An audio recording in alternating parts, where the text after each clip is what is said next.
আসসালামু আলাইকুম এভরিওয়ান, সবাই কেমন আছেন? আশা করি সবাই ভালো আছেন। আজকে আমি পোলাওর রেসিপি নিয়ে এসেছি। কিভাবে আমরা জর্জেট পোলাও তৈরি করব সেটাই দেখাবো আজকে আপনাদেরকে।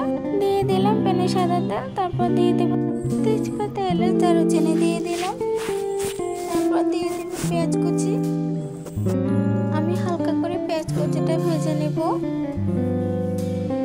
তারপর আমি আবারও দিয়ে দিলাম পরিমাণ মতো আদা এবং রসুন একসাথে হালকা ভাজা ভাজা করে নিলাম। এখন দিয়ে দিলাম স্বাদ মতো লবণ, তারপর এড করে দিলাম পোলাও চাল। সব কিছুর সাথে চালটা ভালোভাবে মিশিয়ে নিলাম। এখন দিয়ে দিব গুঁড়ো দুধ পরিমাণ মতো। চালটা হালকা ভাজার সময় গুঁড়ো দুধটা দিলে ভালো ঘ্রাণ আসে।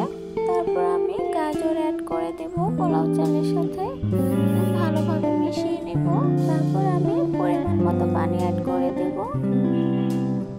দিয়ে দেব কাঁচামরিচ যাতে ঘ্রাণটা ভালো আসে।